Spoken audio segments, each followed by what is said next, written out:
সমুদ্রে বাঁধ উপচে নোনা জলে ঢুকে প্লাবিত হয়ে গেল পাথর প্রতিমার গোবর্ধনপুর এলাকা। সমুদ্র বাঁধ উপচে নোনা জল ঢুকে প্লাবিত হয়ে গেল পাথর প্রতিমা জিফলট গ্রাম পঞ্চায়েতের গোবর্ধনপুর এলাকা। বৃহস্পতিবার জোয়ারের সময় হঠাৎই গ্রামের পূর্ব পশ্চিমের 1200 মিটার বেহাল সমুদ্র বাঁধ থেকে নোনা জল ঢুকে পড়ে। এই ঘটনার জেরে প্রায় 300 বিঘা কৃষি জমি প্লাবিত হয়েছে। এছাড়াও প্রায় 50টি বাড়ি জলমগ্ন হয়ে পড়েছে। নোনা জল ঢুকে ধানের বীজতলা ও পুকুরের মাছ নষ্ট হয়ে গিয়েছে।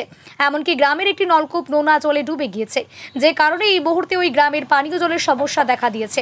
গ্রামবাসীদের অভিযোগ, প্রশাসনের পক্ষ থেকে কোনো হেলদোল করা হচ্ছে না। তাদের দাবি, এখনও পাকাপোক্ত বাঁধ তৈরি করা না হলে আগামী দিনে এই গ্রাম সমুদ্র গর্ভে তলিয়ে যাবে। প্রশাসনের পক্ষ থেকে জানানো হয়েছে, যুদ্ধকালীন তৎপরতার সঙ্গে ওখানে নদী মারফত বাঁধ মেরামতের কাজ শুরু করা হবে। পানীয় জল সহ অন্যান্য বিষয়ে গ্রামবাসীদের যাতে সমস্যা না হয় সেদিকেই নজর রাখা হয়েছে। মনতোষ, আপনার বাড়ি? আমার বাড়িতে আর এ তো রইবে নি, ঘাট রইবে নি। ঠিক আছে বলতে নেই, তাহলে আপনার এই যে বাঁধ, এই যে বাড়ি, আর এই পাশেই এই বিশাল বঙ্গোপসাগর, এই অবস্থায় আছেন কি করে ছেলে মেয়েদের নিয়ে? করবো, রইতে তো হবে। তাই তো জায়গা জমি নেই, এইখানে আছে, এইখানে রইতে হবে, রইতে হবে, করার কিছু নেই। এই তো বঙ্গোপসাগর এক মাথায়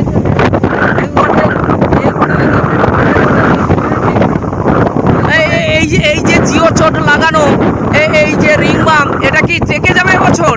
এবছর ওকে দিলে টিকবে না। এই তো জিও বাঁধি, এই তো জিও ভেঙে গেছে, কিছু নেই, পরিষ্কার হয়েছে। 3-4টা গাড়ি দিচ্ছে, তবুও তো কোনো কাজে লাগে। ওর সময় কাজ হলে কি হবে? কোনো কাজের আপনার এই বাড়ি আর ছেলে মেয়ে নিয়ে আছেন এই উত্তাল বঙ্গোপসাগর। মন্ত্রী মহোদয় এসেছিল, কাজ হবে, দীঘার মতন কাজ করে দিয়ে যাবো, কোনো সমস্যা নেই। কিন্তু দীঘাকে যেতে যেতে সকাল হয়ে যাবে। কেন, এই তো আপ গরম চলে গেছে। আপনারা কেমন বাঁধ চাইছেন এখানে?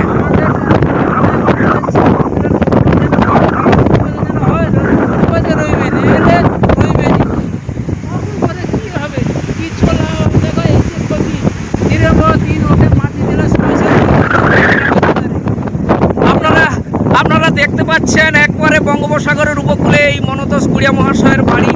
তিনার অন্য কোথাও যাওয়ার ব্যবস্থাও নেই, সেই রকম আর্থিক সংকুলান নেই, অথচ পাশেই এই ভয়ঙ্কর বঙ্গোপসাগরের এই কোরাল গ্রাস খেয়ে আসছে।